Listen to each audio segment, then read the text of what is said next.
जिसमें शुद्ध आत्मा की कथा हो, जो हरते हमारी व्यथा हो, अनेकांतमयी जो बखानी, शाद वाद है जिसकी निशानी, ना हो कथनी जिसकी पुरानी,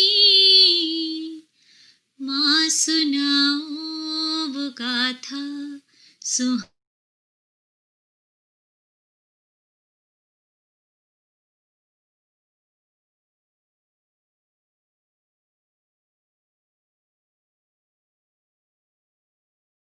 का बोझ ना हो, जिसमें भोक्तृत्व की सोच ना हो, जिसमें एकत्व ममत्व ना बसा हो, मात्र ज्ञातृत्व भाव पूरा हो, जिससे तृप्त रहे मुक्ति रानी, माँ सुनाओ वो गाथा सुहानी, जिससे परिणति हो वीतरागी। चहु गति का मिटे दुख ऐसा, सिद्ध सुख हो सहज प्राप्त ऐसा, राग के भार की ना निशानी, द्वेष से भिन्न परिणति पानी, शीघ्र हो मेरे दुख की हानि, माँ सुनाओ मुझे वो कहानी, जिससे परिणति हो वीतरागी। जो पामर में प्रभुता जगा दे, सारी पामरता क्षण में मिटा दे, दीनता हीनता को मिटा दे, और लघुता से नाता छुड़ा दे, प्रभुता की हो अमर कहानी, माँ सुनाओ मुझे।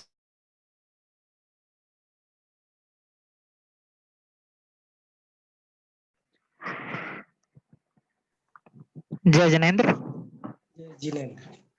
आदरणीय भाई साहब हमारे बीच पधार चुके हैं, उनसे निवेदन कि वह अपना व्याख्यान प्रारंभ करें। आदरणीय भाई साहब।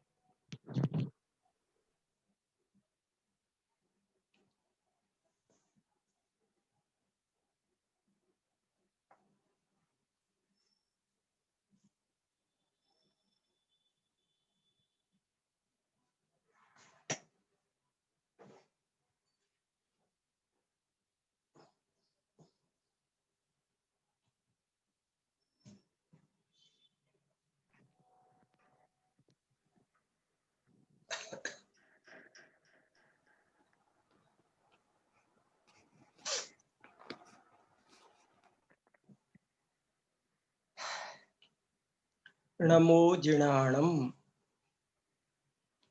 जयदु जिणिंदो। जय जिनेंद्र। हम सब ज्योतिष जैसा महत्वपूर्ण विषय समझने का प्रयास कर रहे हैं। ये एक पूर्ण विकसित विज्ञान कभी था, लेकिन वर्तमान में बहुत लुप्त हो गया, बहुत विकृत हो गया और पूरी समाज एक समीचीन मार्गदर्शन चाहती है। समाज में ज्योतिष को लेकर लगभग सभी लोग बड़े असमंजस में हैं।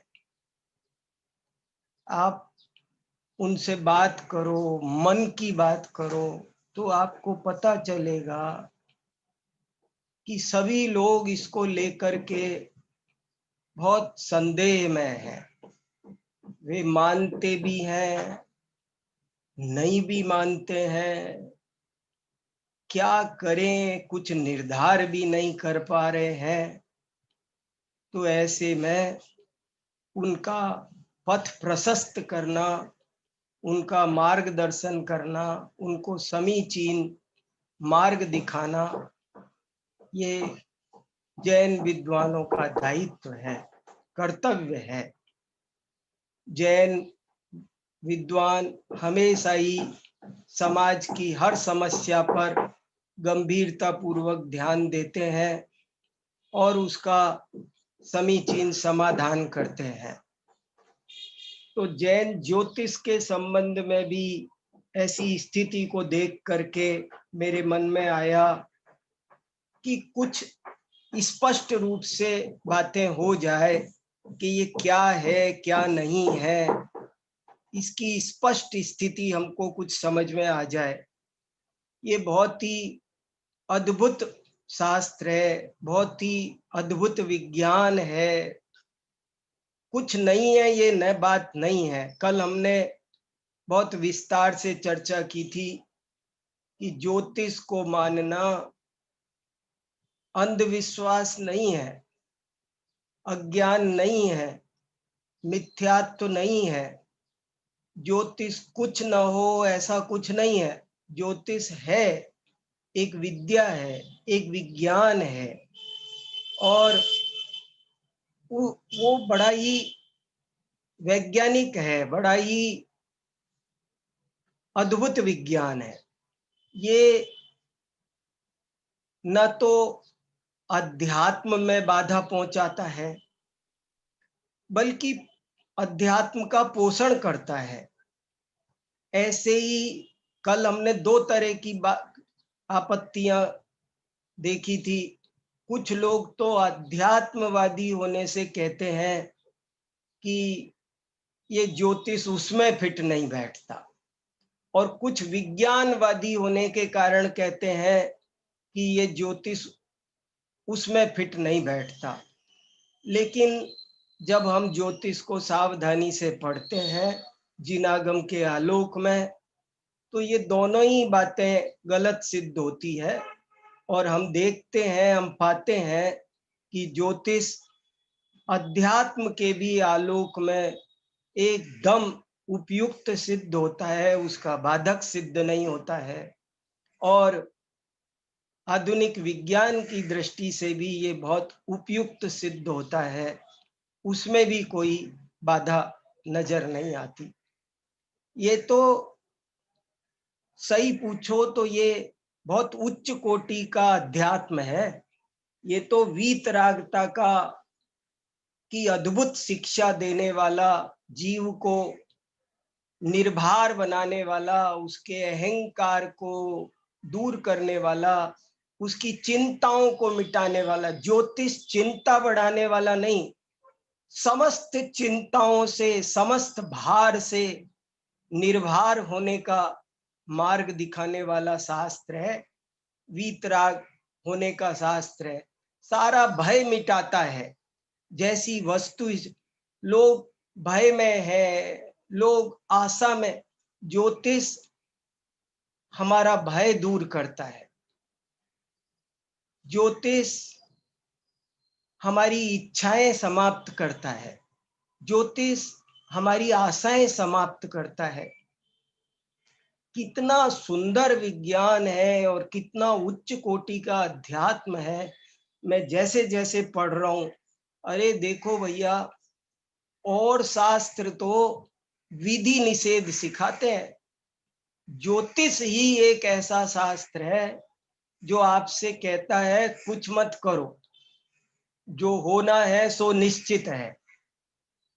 देखो कैसे कि उदाहरण के तौर पर आप समाज शास्त्र पढ़ो तो वो बताएगा कि क्या डूज है, क्या डू नॉट्स हैं।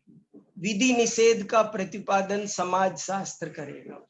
अगर आप आयुर्वेद पढ़ेंगे तो वो भी विधि निषेध का प्रतिपादन करेगा, ये करो ये मत करो। लेकिन ज्योतिष शास्त्र क्या कहता है? ज्योतिष शास्त्र तो कुछ भी विधि निषेध नहीं बताता। वो तो ये कहता है जैसा जैसा ऐसा ऐसा योग है और ये ऐसा ही होगा, ऐसा ही होता रहा है, यही होनहार है। तुम सर्व चिंताओं से मुक्त हो जाओ, निर्भर हो जाओ। ऐसा अद्भुत विज्ञान है। लेकिन दुख होता है अज्ञान के कारण, समाज में बहुत अशिक्षा का प्रचार हो जाने के कारण लोग इसको ठीक से समझे नहीं और ये बहुत विकृत हो गया और अच्छे लोग बताने वाले बचे नहीं। तो हम क्या करें? लेकिन जैन विद्वानों का ये कर्तव्य है, ये दायित्व है, उनके कंधे पर ये बोझा है कि वे मार्गदर्शन करें। मुझे आचार्य अकलंक देव का एक श्लोक बहुत पसंद है और बहुत याद आता रहता है।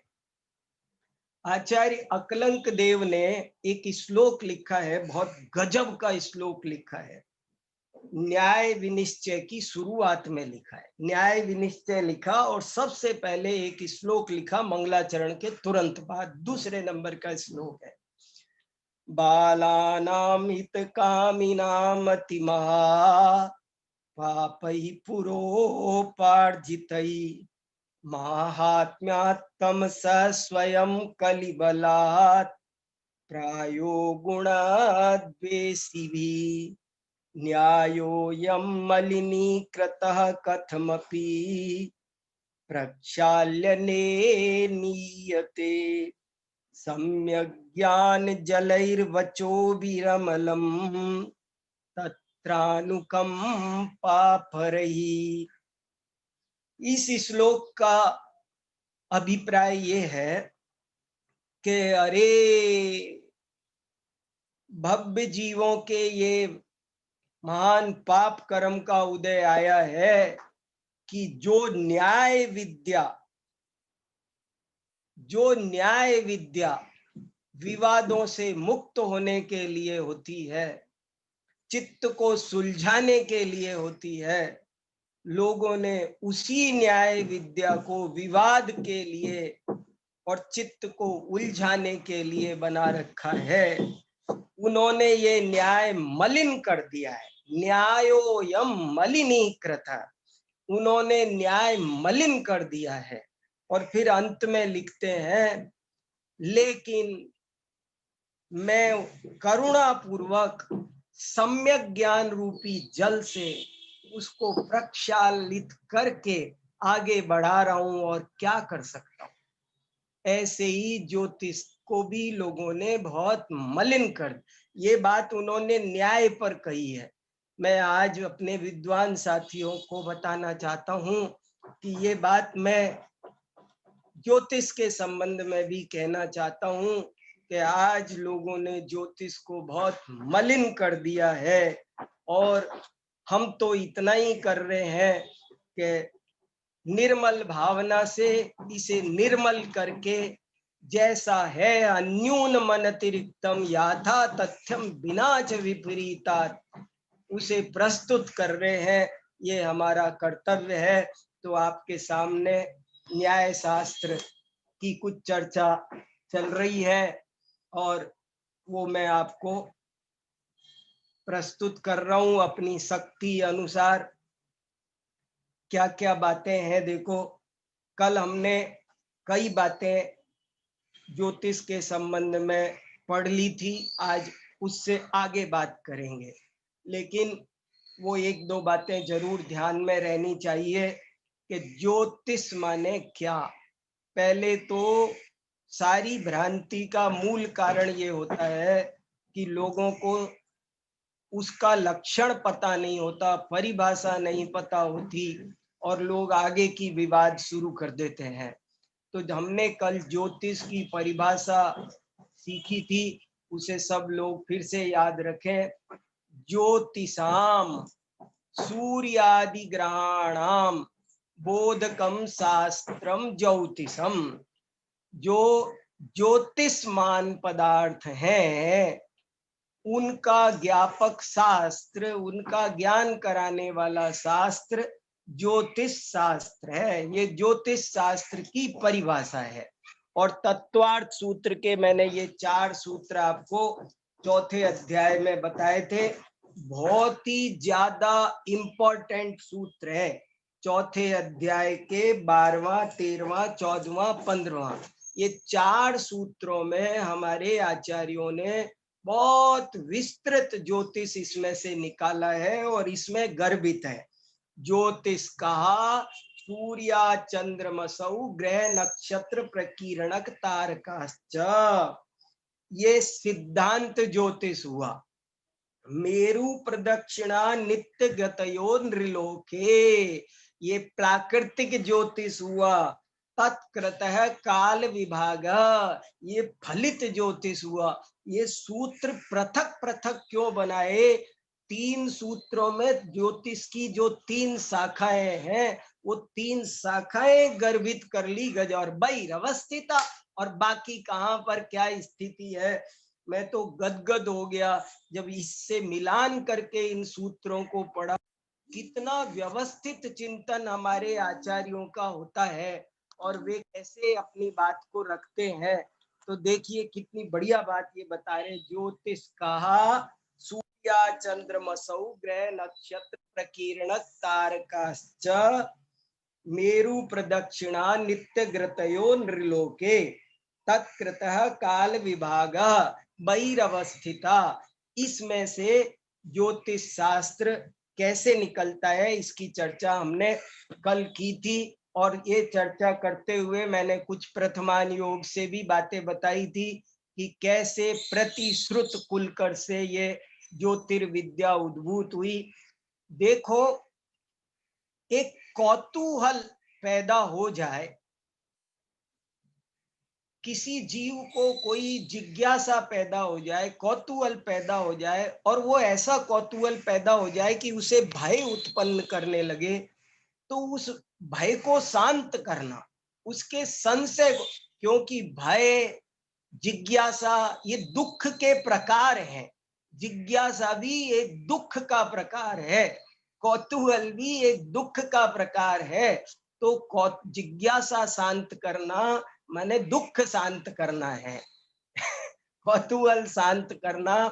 भय हो रहा था कि ये सब क्या है, ये क्या, कहीं कुछ हमारे लिए खतरा तो नहीं है, तो उनके भय को दूर करना, ये ज्योतिष का प्रयोजन है। ज्योतिष का क्या प्रयोजन है? सभी शास्त्रों का प्रयोजन है दुख निवृत्ति। सभी शास्त्रों का प्रयोजन है सुख प्राप्ति, आनंद प्राप्ति। तो ये ज्योतिष का प्रयोजन भी दुख निवृत्ति है। और आपको और अधिक समझ में ना आए तो इतना तो समझ में आ रहा है ना, संशयात्मा विनश्यति। किसी को कोई संशय है, कौतूहल है, जिज्ञासा है, भय है, तो वो उसके लिए अशांति का कारण बना रहता है, उसका मन नहीं लगता है। और उसका मन लगे, वो निशंक हो जाए, इसके लिए उस जिज्ञासा का समाधान करने का बहुत बड़ा काम ये ज्योतिष शास्त्र करता है। और भी अनेक काम करता है। मैंने ज्योतिष के अनेक ग्रंथ भी आपको बताए कि ज्योतिष के कितने तिलोय पर्णति, त्रिलोक सार, जम्बूद्वीप, सूर्य प्रज्ञप्ति, सूर्य प्रज्ञप्ति, चंद्र प्रज्ञप्ति इत्यादि। उसके अलावा भी बहुत सारे शास्त्र हैं। मैं आपको कितनी किताबें दिखाऊं। अगर देखो किसी को ज्योतिष के बारे में जानना हो तो एक ये बहुत महत्वपूर्ण किताब है, भारतीय ज्योतिष। इस किताब के अब तक 48 संस्करण छप चुके हैं। देश विदेश में सब जगह पढ़ाई जाती है। नेमीचंद शास्त्री की अद्भुत किताब है, बहुत सरल ढंग से। और गजब की बात तो ये है, उन्होंने नाम रखा भारतीय ज्योतिष, जैन ज्योतिष नाम नहीं रखा। और ये सिद्ध किया है कि विश्व में जितना भी ज्योतिष है वो सब जैन ज्योतिष है। इसलिए उन्होंने जैन ज्योतिष करके उसे संकीर्ण हेडिंग नहीं दिया। और बहुत अजब गजब की बात उन्होंने इसमें बहुत सारी लिखी है, पढ़ने लायक ग्रंथ है। आपको हमको जैन विद्वानों को ये भी पता रहे, जैन ज्योतिष पर काम करने वाले एकादा विद्वान का, एकादा कृति का नाम मालूम रहना चाहिए। नेमीचंद शास्त्री ज्योतिषाचार्य। इसके अलावा उनकी एक ये किताब है, भारतीय संस्कृति के विकास में जैन वांग्मय का अवदान। इस किताब में ज्योतिष से संबंधित उनके 10 लेख है, 10 लेख ज्योतिष से संबंधित है। और एक से बढ़कर एक लेख है, बड़े बड़े लेख है पढ़ने लायक। जैसे जैन ज्योतिष की प्रमुख विशेषताएं, जैन ज्योतिष साहित्य, ग्रीक पूर्व जैन ज्योतिष की विचारधारा, ज्योतिर्विद्या का प्रादुर्भाव, जैन पंचांग, ये सब देखो थोड़ा तो पढ़ना चाहिए। जातक तत्व और प्रारब्ध विचार, आचार्य नेमी चंद्र और ज्योतिष शास्त्र। नेमी चंद्राचार्य भी बहुत बड़े ज्योतिषी थे और ये नेमी चंद्र नाम के पंडित जी भी बहुत बड़े ज्योतिषी है। तो नेमी चंद्र और जैनाचार्य ऋषि पुत्र, हमने नाम भी नहीं सुना, एक ऋषि पुत्र और ने ज्योतिष के कितने ग्रंथ लिखे। तो ऋषि पुत्र जैनाचार्य का ज्योतिष शास्त्र को योगदान। महान ज्योतिर्विद श्रीधराचार्य, एक श्रीधर नाम के बहुत बड़े आचार्य हुए, उन पर ये पूरा पूरा लेख है। ऐसे बहुत सारे इसमें लेख है। मैं आपको सिर्फ थोड़ी थोड़ी जानकारी जरा सी होना जरूरी है।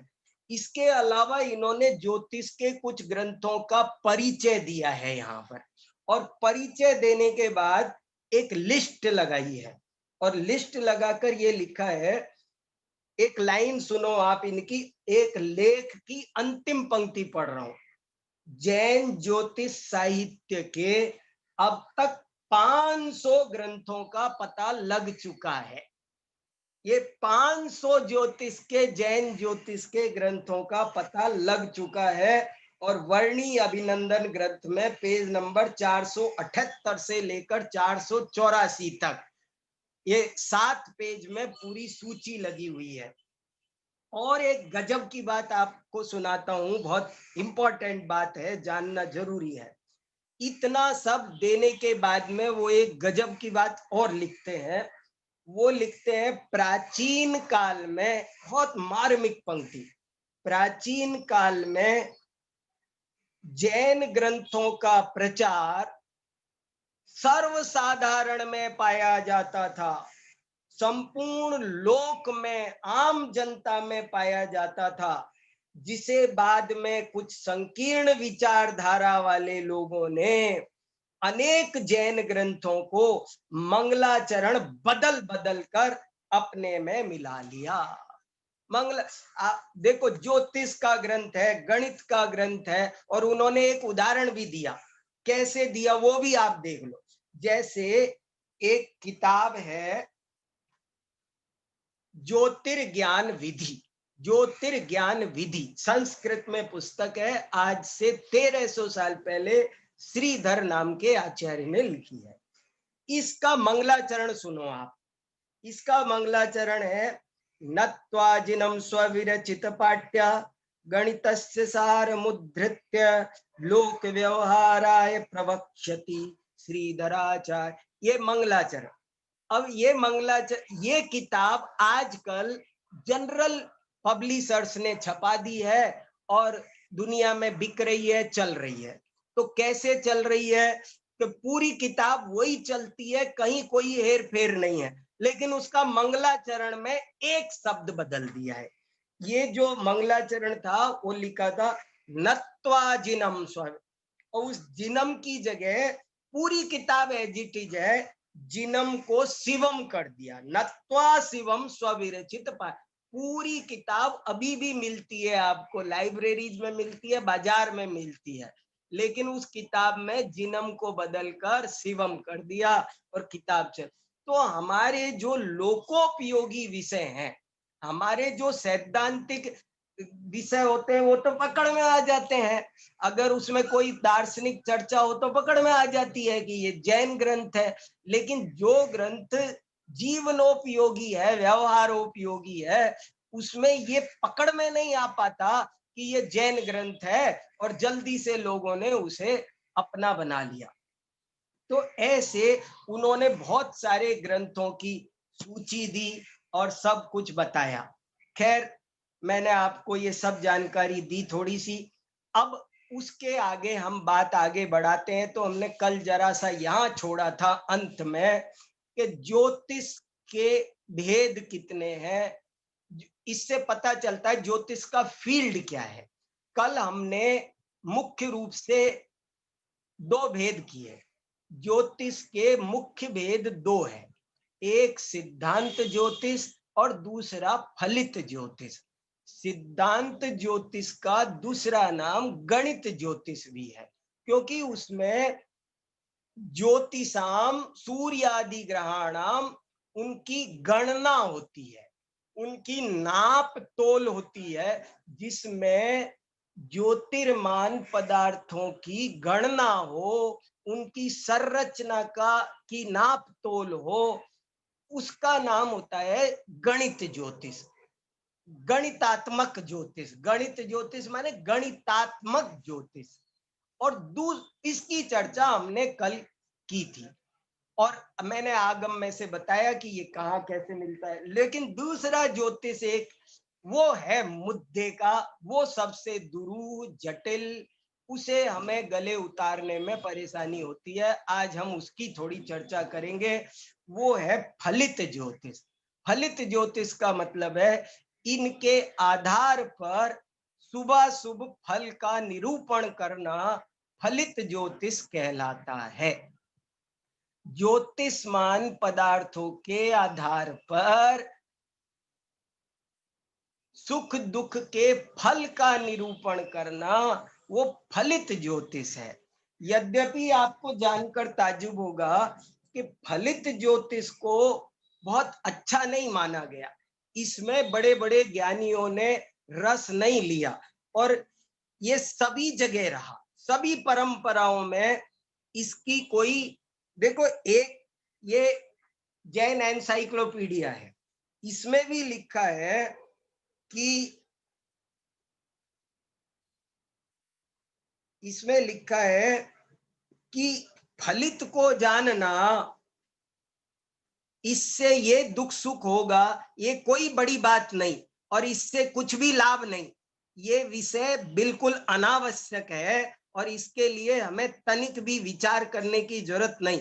फलतः सुख दुख के समय ज्ञान के चक्कर में पड़ना ठीक नहीं, इससे राग द्वेष की वृद्धि उत्पत्ति भी होती है।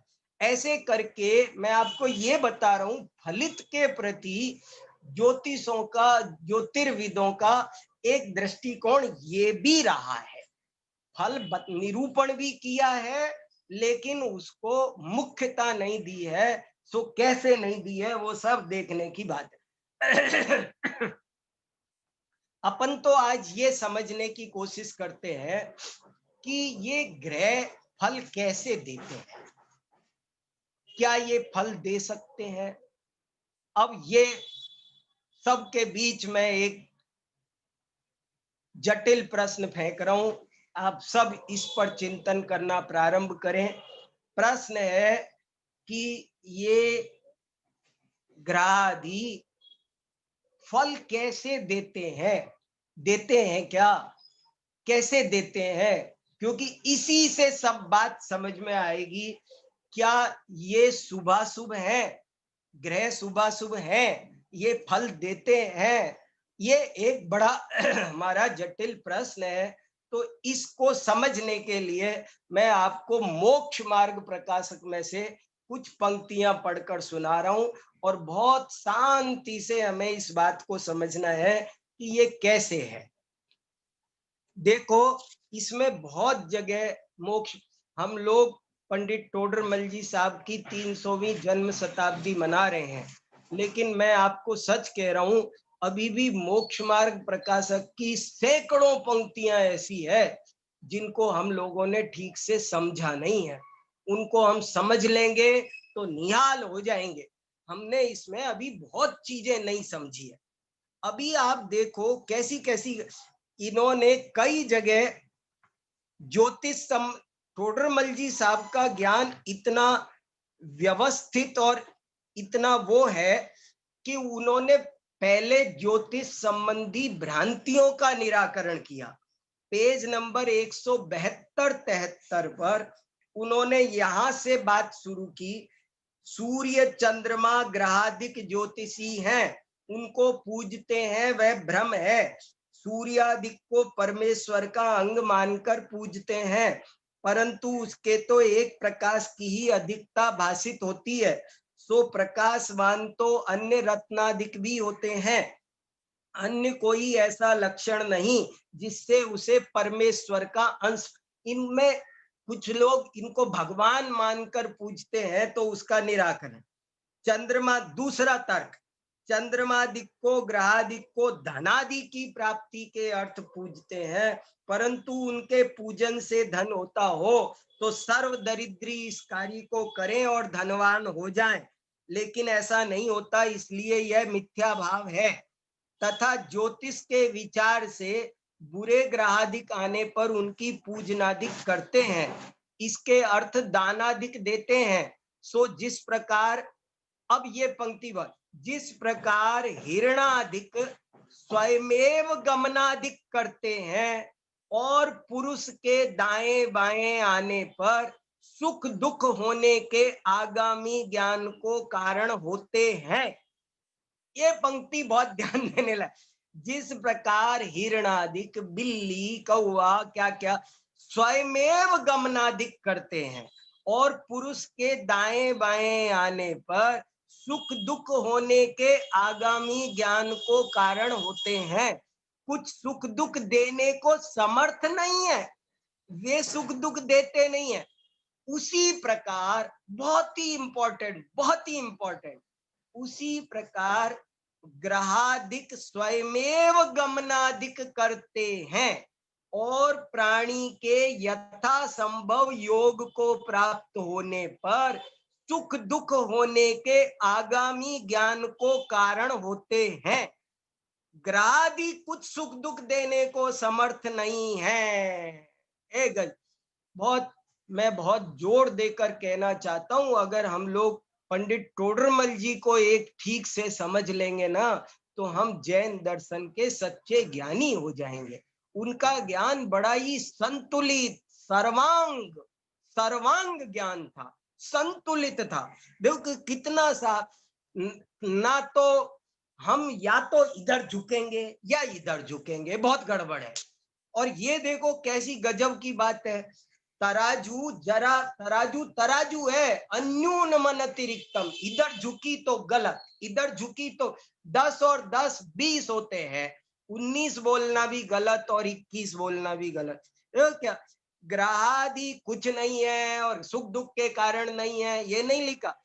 ग्रहादि स्वयमेव गमनादिक करते हैं और प्राणी के यथा संभव योग को प्राप्त होने पर सुख दुख होने के आगामी ज्ञान को कारण होते हैं, वे स्वयं सुख दुख देने को समर्थ नहीं है। इसका मतलब देखो कितने बढ़िया ढंग से वो समझा रहे हैं। असल में हमको नान्यथावादिनो जिना सूक्ष्मम जिनोदितम तत्वम हेतुर्नैव ग्राह्यते।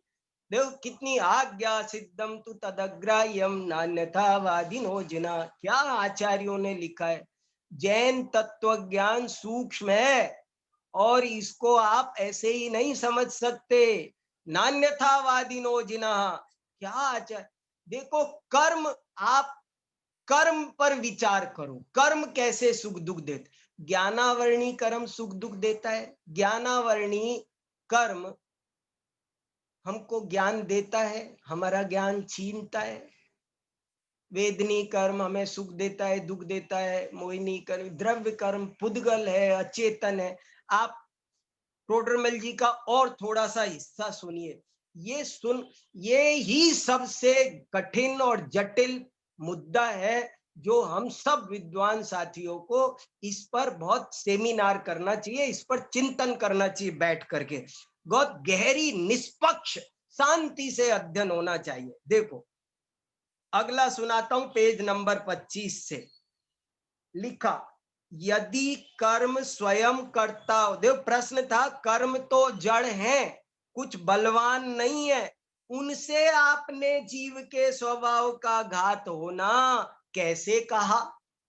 यदि कर्म स्वयं कर्ता होकर उद्यम से जीव के स्वभाव का घात करे, बाह्य सामग्री को मिलावे, तब तो कर्म के चेतनपना भी चाहिए और बलवानपना भी चाहिए। सो तो है नहीं। और 1000 बार अंडरलाइन करने लायक वाक्य सुनो, सहज ही निमित्त नैमित्तिक संबंध है, सहज ही निमित्त नैमित्तिक संबंध है। जब उन कर्मों का उदय काल हो, उस काल में स्वयं ही आत्मा स्वभाव रूप परिणमन नहीं करता, विभाव रूप परिणमन करता है, तथा जो अन्य द्रव्य है वे भी वैसे ही संबंध रूप होकर परिणमित होते हैं। ये लोग बार बार लिखते, पूरे मोक्ष मार्ग प्रकाशक में 20 बार लिखा, निमित्त नैमित्तिक संबंध घने हैं, सहज ही निमित्त। अभी आगे देखो, जैसे किसी पुरुष के सिर पर मोहन धूल पड़ी है, उससे वह पुरुष पागल हुआ, वहां उस मोहन धूल को ज्ञान भी नहीं था, बलवान भी पना नहीं था, उसने जानबूझ के किया भी नहीं, परंतु पागलपना उस मोहन धूल के ही कारण हुआ देखते हैं। वो जो सिर पे मोहन धूल डाली, गजब की बात। देखो क्या क्या उदाहरण दी, आगे एक जगह देखो कैसे कैसे बात कही। वहां मोहन धूल का तो निमित्त है और पुरुष स्वयं ही पागल हुआ परिणमित होता है। ऐसा ही निमित्त नैमित्तिक बन रहा है, बन रहा है, चल रही है ये दुनिया, ऐसे ही चल रही है। तथा जिस प्रकार सूर्य के उदय के काल में चकवा चकवियों का संयोग होता है, वहां रात्रि में किसी ने द्वेष बुद्धि से बलजबरी करके अलग नहीं किए हैं, दिन में किसी ने करुणा बुद्धि से लाकर मिलाए नहीं है, परंतु सूर्योदय का निमित्त पाकर वे स्वयं ही मिलते हैं। ऐसा ही निमित्त नैमित्तिक बन रहा है। उसी प्रकार कर्म का भी निमित्त नैमित्तिक भाव जानना, ऐसा ही निमित्त नैमित्तिक भाव जानना। कैसी कैसी गजब की बातें वे लिख रहे हैं। अभी एक और सुना करके, और भी बहुत सारे हैं पर एक और आपको सुनाता हूं, इस सब पर जोर देके देखो, आपको आनंद आ जाएगा। हमने उपादान शास्त्र बहुत पढ़ा है, निमित्त शास्त्र नहीं पढ़ा। तब जब दोनों पढ़ेंगे तो बहुत कोई कुछ कुछ करता नहीं है, ये बात हमें तब समझ में आएगी जब हमें इन चीजों को कर्ता कर्म अधिकार का पढ़कर उछल जाएंगे। जब हमको ये चीज अध्यात्म की पराकाष्ठा अद्भुत जैसी गजब की है। मैं बार बार कह रहा हूं, अकर्तावाद तो जैन दर्शन का प्राण है, हम उसको खत्म हो जाए ऐसी तो कोई बात ही नहीं बन सकती। लेकिन चीजें देखो ना आप कैसी है। देखो आप जैसे मन, देखो क्या कितना ये पेज नंबर 33, मति ज्ञान की पराधीन प्रवृत्ति पढ़ो आप। देखो कितना बढ़िया बढ़िया लिखा कि क्या क्या होता है। शीत के कारण ऐसा होता है, वायु के कारण ऐसा होता है, मन के परमाणु अन्यथा हो तो जानना नहीं होता है, थोड़ा जानना होता है, अन्यथा जानना होता है। तथा इस ज्ञान को और बाह्य द्रव्यों को निमित्त नैमित्तिक संबंध पाया जाता है। बहुत इंपॉर्टेंट बात। तथा इस ज्ञान को और बाह्य एक द्रव्य दूसरे द्रव्य पर प्रभाव नहीं डालता। बात को समझना है हमें, कैसे नहीं डालता। देखो, इस ज्ञान को बाह्य द्रव्यों को भी निमित्त नैमित्तिक संबंध पाया जाता है। उसका उदाहरण, जैसे नेत्र इंद्री को अंधकार के परमाणु अथवा फूला आदि के परमाणु या पाषाण आदि के परमाणु आड़े आ जाएं तो देख नहीं सकती, तथा लाल कांच आड़ा आ जाए तो लाल दिखता है, हरित आगे आ जाए तो हरित दिखता है। इस प्रकार अन्यथा जानना होता है। तथा दूरबीन, चश्मा इत्यादि आड़े आ जाए तो बहुत दिखने लग जाता है। एक ही उदाहरण से कितनी बात बता दी। हमारी आंखें देखेंगी, लेकिन वो कह रहे हैं यदि अंधकार के परमाणु आ गए, ये मेरा चश्मा है, ये शीशे की बजाय यहाँ लोहा लगा होता तो नहीं, बताओ कैसी कैसी बात। और ये हरा चश्मा लगाओ, हरा शीशा लगाओ, पीला लगाओ, तो वो कहते जैसा हरा लगा हो तो हरा दिखता है, पीला लगाओ तो पीला दिखता है, लाल लगाओ तो लाल दिखता है, और लोहा लगाओ तो नहीं दिखता है। अंधकार के परमाणु आ जाए तो नहीं दिखता है, प्रकाश कम ज्यादा हो तो नहीं दिखता है। दूरबीन, चश्मा और दूरबीन लगा दो तो और भी ज्यादा दिखता है। तो बोले ये आ जाए तो बहुत दिखने लग जाता है। प्रकाश, जल, हिलव्वी कांच इत्यादि के परमाणु आड़े आ जाए तो जैसे का तैसा दिखता है। इस प्रकार अन्य इंद्रियों तथा मन के भी यथा संभव जानना। और गजब की बात सुनो, मंत्राधिक के प्रयोग से अथवा मदिरा पानादिक से अथवा भूतादिक के निमित्त से, ओ हो, मंत्रादिक, मंत्र शास्त्र नहीं है ऐसे हमारे बहुत विद्वान साथी मैं कहते सुनता हूँ, किताबों में लिखते, कहते मंत्र मंत्र कुछ नहीं होता। अरे कैसी बात कर रहे हो, मंत्र कुछ नहीं होता। समंत भद्राचार्य सम्यक दर्शन का उदाहरण देते हैं। नांगहीनम बलम चेत्तुम नांगहीनम अलम नहीं मंत्रोक्षर न्यूनो नियंती विस्वेदना। जैसे अक्षर न्यून मंत्र विस्वेदना दूर नहीं कर सकता, ऐसे अंगहीन सम्यक दर्शन जन्म संतति का छेद नहीं कर सकता। तो मंत्र शास्त्र है तब ना, मंत्र होते तो, मंत्र थे तब तो विकृत मंत्र थे तो विकृत देवियां प्रकट हुई पुष्पदंत भूतबली के, और अगर मंत्र ठीक कर दिया तो सर्वांग सुंदर देवियां प्रकट हुई। तो मंत्र नहीं है ऐसा आप नहीं कह सकते। टोडरमल जी मानते मंत्रादिक के प्रयोग, मंत्रादिक में अचिंत शक्ति है, मंत्र शास्त्र नहीं है ऐसा कैसे कह सकते हैं। और मंत्र शास्त्र से कर्तावाद सिद्ध नहीं होता है। लेकिन ये एक गजब की बात आप देखो, ये कोई पढ़ने वाला जैन दर्शन का प्रकांड विद्वान चाहिए जो इन सब चीजों को बहुत अच्छे से कोऑर्डिनेट करके समझा सके, नहीं तो गड़बड़ बहुत हो रही है। जो तत्वज्ञानी है वे समझा नहीं रहे, अज्ञानी इनके बहाने मिथ्यात्व का पोषण कर रहे हैं। देख कैसे उदाहरण दिए, भूतादिक के निमित्त से थोड़ा जानना होता है, अन्यथा जानना होता है। ऐसा ही सहज निमित्त नैमित्तिक संबंध है, कितनी सहज। तो बार बार बार बार पंडित जी साहब ने ऐसा लिखा है। तो भैया इन सब विषयों पर थोड़ा चिंतन करो कि क्या है क्या नहीं है। ये देखो, मैं एक वाक्य बोलता हूं, आप सब शांति से उसे सुनो और उस पर चिंतन करो। निश्चय से देखा जाए तो कोई भी द्रव्य, कोई भी क्षेत्र, कोई भी काल, कोई भी भाव शुभ या अशुभ नहीं है। लेकिन उपचार से देखा जाए, व्यवहार से देखा जाए तो प्रत्येक द्रव्य, प्रत्येक क्षेत्र, प्रत्येक काल, प्रत्येक भाव वो शुभाशुभ है, उस पर शुभाशुभ का आरोप किया जाता है। क्षेत्र भी शुभ अशुभ होते हैं, काल भी शुभाशुभ होता है। अगर काल शुभाशुभ नहीं होता हो, क्षेत्र शुभाशुभ नहीं होता हो, तो तीर्थ क्षेत्र की अवधारणा नहीं बनेगी, पर्वों की अवधारणा नहीं बनेगी। हम काल, उचित क्षेत्र का, काल का ऐसा ही निमित्त नैमित्तिक संबंध है। जीव पर प्रभाव पड़ता है, एक एक जरा जरा सी बात का प्रभाव पड़ता है। काल का बहुत बड़ा प्रभाव पड़ता है, क्षेत्र का बहुत बड़ा प्रभाव पड़ता है।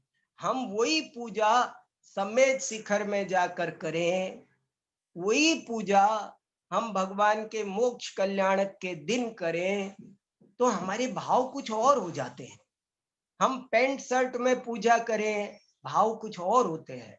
हम नहा धो के धोती कुर्ता में शुद्ध अष्ट द्रव्य से पूजा करें, तो काल का प्रभाव, क्षेत्र का प्रभाव, द्रव्य का प्रभाव, द्रव्य क्षेत्र काल भाव, सब ये कुछ कैसे आपको समझाऊं, ऐसा ही निमित्त नैमित्तिक संबंध है। सब वस्तु हम रोज देखते हैं, और अगर हम तो ये कहते हैं चलो आप कुछ मत मानो, आप ये मानो जो केवल ज्ञानी ने कहा वो प्रमाण है, बस इतना तो मान सकते हैं। जो निमित्त उन्होंने बताए हैं उनमें मानने में हमें क्या आपत्ति है। इस हर चीज पर, पूर्णिमा के दिन समुद्र में ज्वार भाटा आता है, क्यों आता है? अमावस्या के दिन ही सूर्य ग्रहण होता है, पूर्णिमा के दिन ही चंद्र ग्रहण होता है। पूर्णिमा हो तो समुद्र में ज्वार भाटा आता है, पूर्णिमा का प्रभाव। कैसे नाना चीजों का प्रभाव, वनस्पति का प्रभाव, खाने का, ज्योतिष हमको काल ज्ञान कराता है, उचित काल ज्ञान कराता है। हर चीज का एक उपयुक्त समय होता है, हर चीज, खाने का, सोने का, नहाने का, कौन चीज कब खाना। आपने दही सुबह खाया तो कुछ और गुण करता है, रात को खाया तो वही, दिन में खाओ प्रातः काल का दही तो बोले ददना जगत मंगलम लिखा, और रात में दही खाओ तो समस्त व्याधियों का मूल लिखा। खीरा बोले सुबह का खीरा हीरा, दोपहर का खीरा नीरा, और शाम का खीरा पीरा। ये क्या है? ये काल ज्ञान है भाई साहब। मैं आप सबसे बहुत शांति से चीज को समझने का, बहुत विनम्रता से, आप पर प्रेशर नहीं डाल रहा हूं। आप चिंतन करो, सोचो चीजों को, हर चीज का हमारे शरीर पर।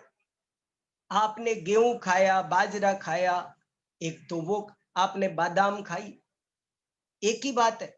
गेहूं खाते हैं, जैसा खाओ अन्न वैसा होवे मन। ये क्या होता है भाई? क्यों होता है? एक द्रव्य दूसरे द्रव्य का कुछ करता नहीं है। बादाम खाओगे तो और बात होगी, गेहूं खाओगे तो और बात होगी, चावल खाओगे तो और बात। क्षेत्र का फर्क पड़ता है, काल का फर्क पड़ता है। और क्यों पड़ता है? ग्रहों का फर्क पड़ता है। क्यों पड़ता है? पड़ता है। ऐसा ही सहज निमित्त नैमित्तिक है। उसमें सेव फल खाते हैं तो उसका शरीर को गुण मिलता है कि नहीं? An apple in a day keeps doctor away. तो उस एप्पल को कुछ ज्ञान है कि मैं इसके शरीर में जाकर के ऐसा ऐसा करूं। वो कैसे विरेचन करेगा उसे पता। त्रिफला जाकर विरेचन करती है, कैसे करती है? उसे कुछ ज्ञान है? कोई उद्यम करती है? नहीं करती है।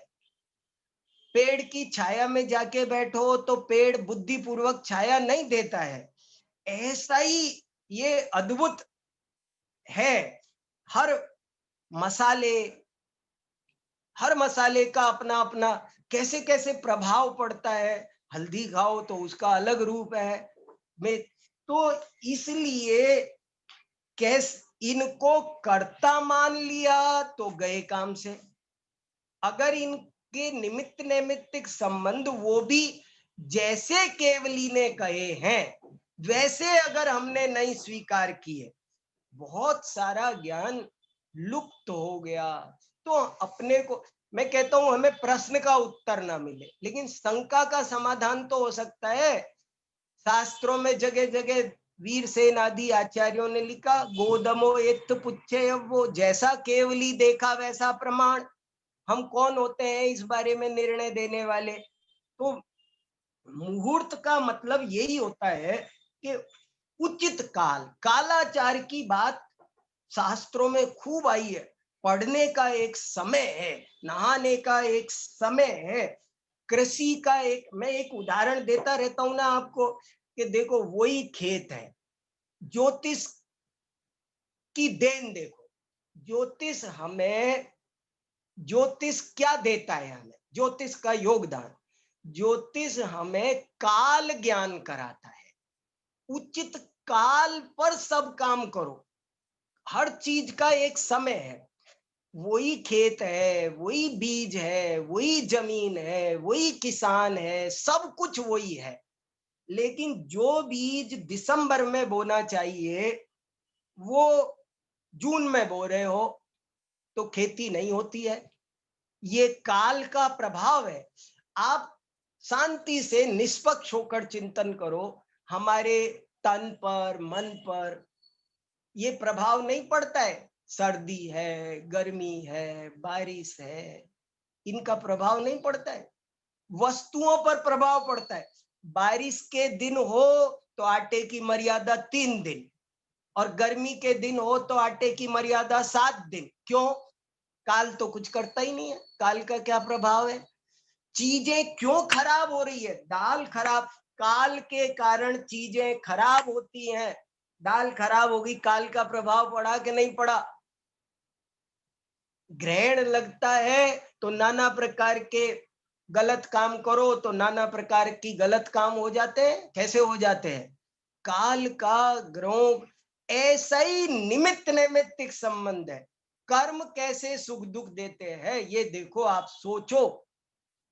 जैसे कर्मों का, भाव कर्म का प्रभाव द्रव्य कर्म पर पड़ जाता है। मैं यहाँ भाव कर रहा हूं, उधर पुद्गल परमाणु प्रभावित हो जाते हैं। उधर द्रव्य कर्म काम कर रहे हैं, वो परिणमन कर रहे हैं, और यहाँ भाव प्रभावित हो जाते हैं। ऐसा ही सहज निमित्त नैमित्तिक संबंध है, कोई किसी का किया धरा हुआ नहीं है। इसलिए इस चीज को बहुत अच्छे से, सावधानी से, संतुलित वे में हमें इन सब चीजों को समझना पड़ेगा, तभी जाकर के ये सब चीजें समझ में आएगी तो आनंद आएगा। देखो, मेरे पास प्रश्न भी बहुत सारे आए हैं और मैं, कई लोग प्रश्न दे रहे हैं, बहुत सारे, सब लोग आप प्रेम से सुन रहे हैं। भाई साहब अभय जी ने भी सुना, ये मेरे लिए बहुत सौभाग्य की बात है। भाई साहब अभय जी जैसे विद्वान सुन रहे हैं तो मुझे बहुत संतुष्टि है। मुझे विश्वास है कि कहीं कुछ स्खलन होगा। जब बड़ों का सिर पर हाथ होता है तो हम बेधड़क हो जाते हैं कि हमें संभालने वाला कोई बैठा है। तो भाई साहब अभय जी सुन रहे हैं और बहुत अच्छी चर्चा कर रहे हैं।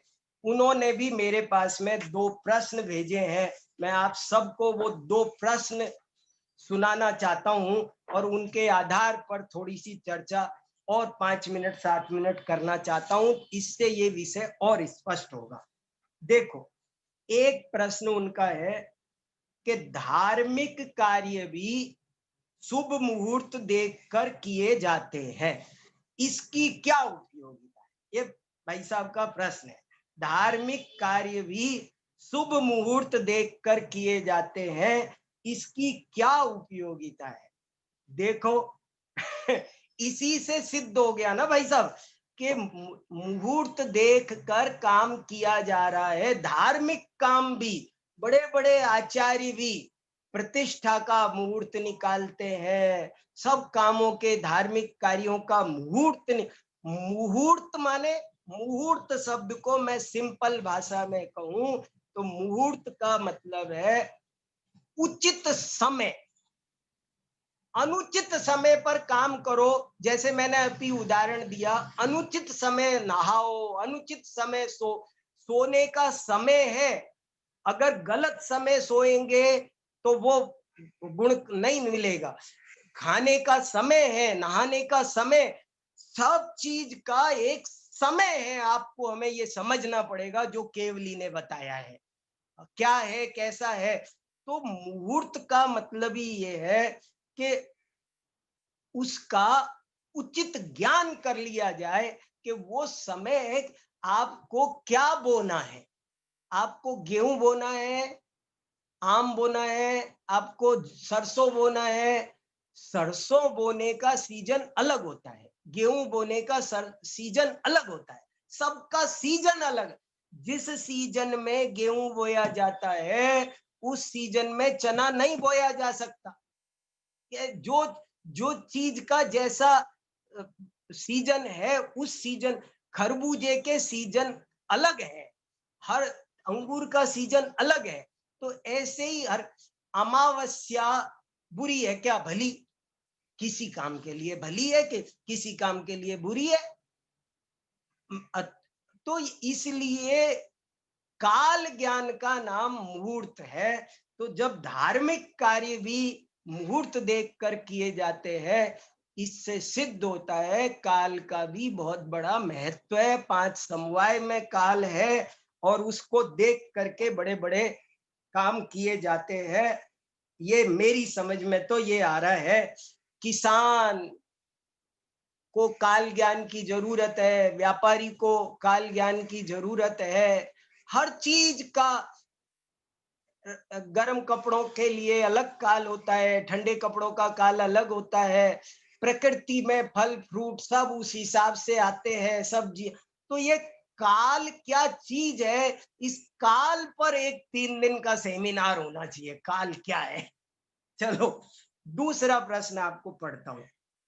दूसरा प्रश्न भाई साहब पूछ रहे हैं कि वास्तु दोष ज्ञापक है या कारक है, और वास्तु में सुख दोष के कारण सुख दुख मिलता है या वेदनीय कर्म के कारण मिलता है। सुख दुख में वेदनीय कर्म का क्या योगदान है, ये प्रश्न है। देखो भैया, इस पर भी मैं एक बात तो ये कहना चाहता हूं, जैसे भाई साहब ने ये वास्तु पे पूछा ना, ऐसे और भी बहुत लोगों ने पूछा है। वास्तु ज्योतिष का अंग नहीं है, ये मेरे टॉपिक के बाहर का प्रश्न है, मैं ऐसे कह के बरी हो सकता हूँ। मेरा टॉपिक है ज्योतिष, और ये जो प्रश्न है ये ज्योतिष का नहीं है, ये ज्योतिष के क्षेत्र में नहीं आता है, लेकिन अष्टांग महानिमित्त में आता है। अष्टांग महानिमित्त में पहला था नभ और दूसरा था भौम।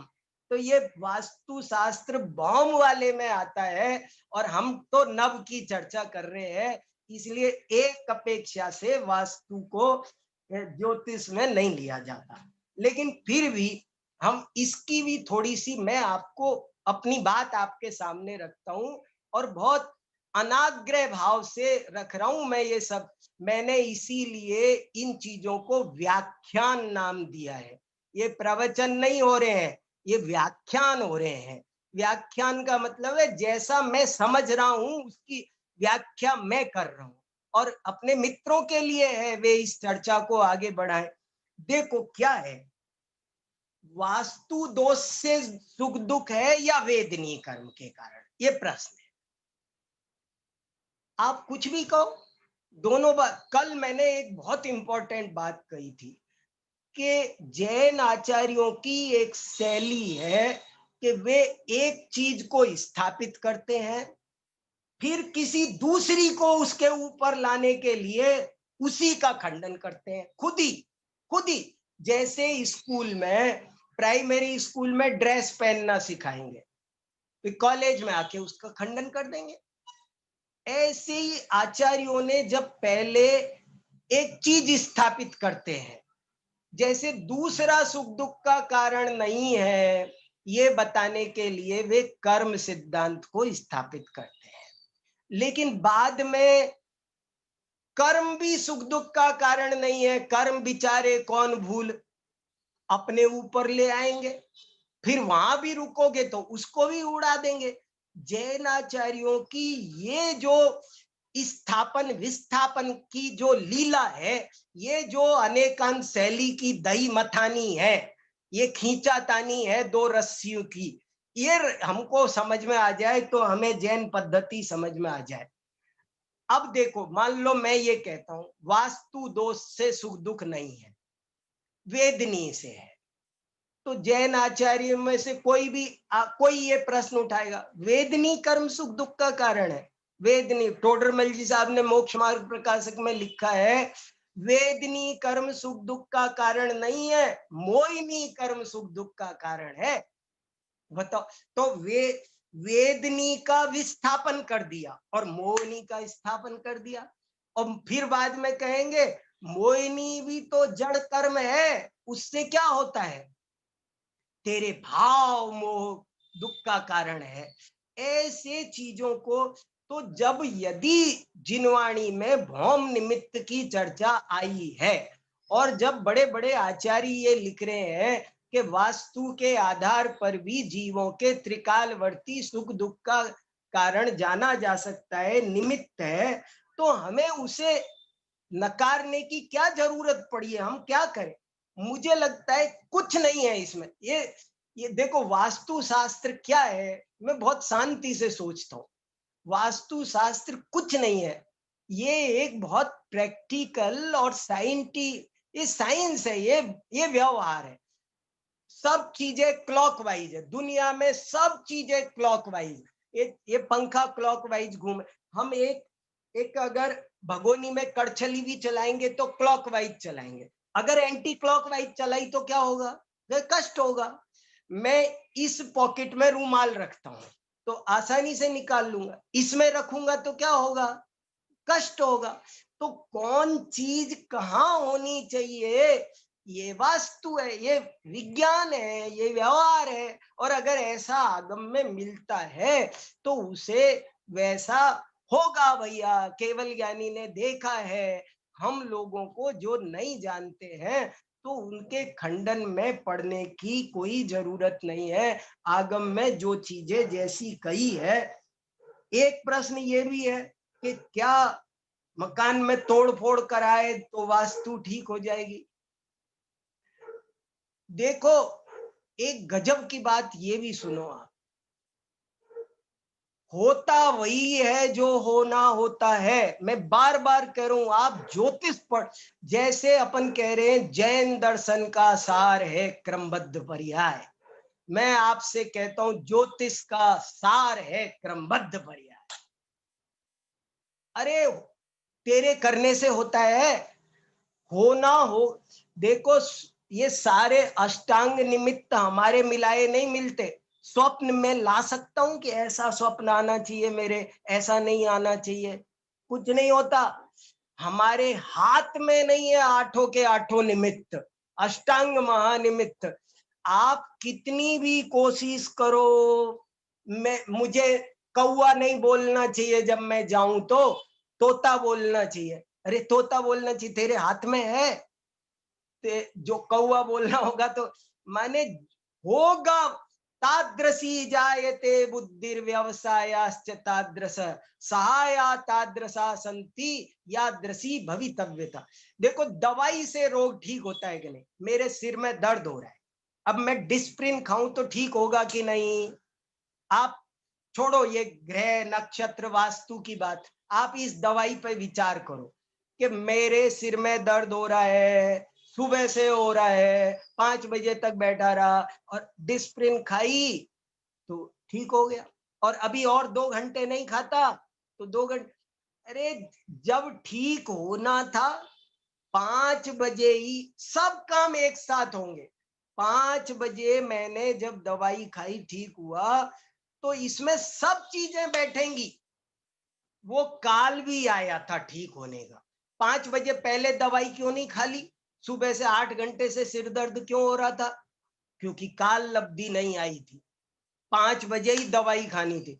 तो साता वेदनी का उदय क्यों नहीं आ गया, असाता वेदनी क्यों नहीं नष्ट हो गया, नहीं नष्ट हुआ, नहीं होना था ऐसा। उसे भी 5 बजे ही साता वेदनी का उदय नष्ट होगा, साता वेदनी का उदय आएगा, 5 बजे ही दवाई मिलेगी, 5 बजे सब काम वैसे होंगे जैसी होनी होती है।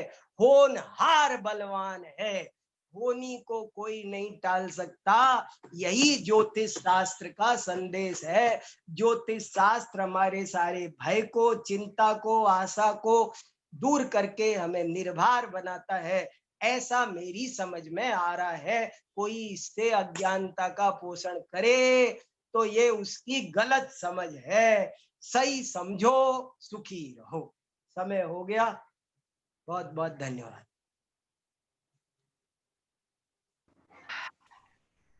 गणतंत्र जी, गणतंत्र जी, कोई प्रश्न है तो प्रश्न पूछ लीजिए, 5 मिनट का वक्त है। गणतंत्र जी आप संभालें। अनम्यूट कराना। आवाज आ रही है भाई साहब? हाँ बोलो भैया, बोलो गणतंत्र जी। भाई साहब यूट्यूब पे अभी बहुत सारे लोग सुन रहे थे, हाँ उनमें से एक मीनू जैन जी हैं, उनका एक प्रश्न है। हाँ बोलिए। इस सूतक पातक का आधार भी क्या ज्योतिष है? अगर हाँ तो सूतक पातक को ज्योतिषीय रूप में समझाने का कष्ट करें। का ज्योतिष काल ज्ञान है, काल ज्ञान। ज्योतिष से काल ज्ञान होता है। और ये जो सूतक पातक है ना जी, इसके पीछे तो बहुत सारा समाज शास्त्र भी है। ज्योतिष का विषय ज्यादा नहीं है, ये समाज शास्त्र का विषय ज्यादा है। सूतक पातक फिलॉसफी नहीं है, सोशियोलॉजी है। सूतक पातक फिलॉसफी नहीं है, सोशियोलॉजी है। और वो अलग टॉपिक है, अभी नहीं छेड़ सकते, उसके लिए थोड़ा लंबा समय चाहिए। क्या सूतक है, क्या पातक है, वो समाज शास्त्र ज्यादा है। ठीक है भाई। हाँ, जी ये तो अभी ज्योतिष से संबंधित जो प्रश्न है वो तो ले लेंगे, और जी। लेंगे तो हम भटक जाएंगे। नहीं ठीक है ना। और कोई बात? मनीष जी कुछ बोल रहे हैं? हाँ हाँ हाँ हाँ, मनीष जी से बात बोलिए। करो। नहीं हाँ कुछ मनीष नहीं जी बोल रहा। बोलो भैया। भाई हमारे यहाँ उपादान उपादेय संबंध की तो चर्चा होती है, लेकिन इन हाँ चर्चाओं के माध्यम से निमित्त दिख पड़े, ऐसा जो तोड़रमल जी लिखते हैं, हाँ तो उससे भी विमर्श होता है ना, तो सब बैलेंस में आती है। तो बस हर्ष व्यक्त करने के लिए सामने हूँ। वाह, कोई प्रश्न नहीं है। निमित्त नैमित्तिक संबंधों को समझना बहुत जरूरी है। चलिए, और कोई है या फिर इसको आज की सभा को यहीं शाम की सूचना देगा। नाम दें। सायंकालीन पुनः शाम को 7 बजे से विक्रांत जी की कक्षा, 8 बजे से जो पर्व क्या क्यों और कैसे इसकी श्रृंखला में आज रात्रि हम पंडित विक्रांत पाटनी जी से मिलेंगे। उनके माध्यम से बहुत सुंदर चर्चा की जाएगी, प्रश्न भी लिए जाएंगे, उनका समाधान भी यथासंभव किया जाएगा। आप सभी जुड़ें। एक निवेदन इस प्रसारण के विषय में हमारा अवश्य है कि जैसे कि जो जूम से जो जुड़ रहे हैं हमारे साथी, उनसे निवेदन ये है कि 2 प्रकार का प्रसारण होता है। एक तो रेडियो पर प्रसारण होता है और एक होता है टेलीविज़न पर प्रसारण। ये जो प्रसारण हो रहा है ये टेलीविज़न जैसा प्रसारण है, रेडियो प्रसारण नहीं है। वक्ता चूँकि सामने है, अतः श्रोता, यद्यपि श्रोताओं की अपनी परेशानियाँ हैं, हो सकता है वो कहीं कार्यालय में हों या अपने व्यापारिक स्थल पर हों, तो वीडियो चालू नहीं कर सकते हैं। फिर भी यदि आप घर पर हैं तो एक टेलीविज़न के दर्शक की तरह यहाँ जनवाणी का श्रोता बनकर के यदि हम बैठेंगे तो वक्ता को भी वह उत्साह बनेगा। आपकी रुचि आपके चेहरे के हाव भाव से ज्ञात होती है। आपको वक्ता संभव हुआ तो संबोधित भी कर सकता है। ये आपसे निवेदन। और जो हमारे साधारण जन यूट्यूब पर जुड़े हुए हैं, बहुत अच्छी बात है। यहाँ जूम से ज़्यादा कई गुना ज़्यादा यूट्यूब पर सुना जा रहा है। उनसे भी निवेदन है कि अभी जूम में बहुत जगह है, यदि आप यहाँ जुड़ें और वीडियो खोल करके आप प्रत्यक्ष रूप से श्रोता बने तो बहुत खुशी की बात है कि आपको विशेष उपयोग इसमें लगेगा। यही मेरा निवेदन था। हम जिनवाणी की विनय करते हुए इस सभा को विराम देंगे। निज निधि निज में बताई यह अनंत उपकार है, उसके लिए जिनवाणी माँ को वंदना सतभार है। जय बोलिए जिनवाणी माता की जय।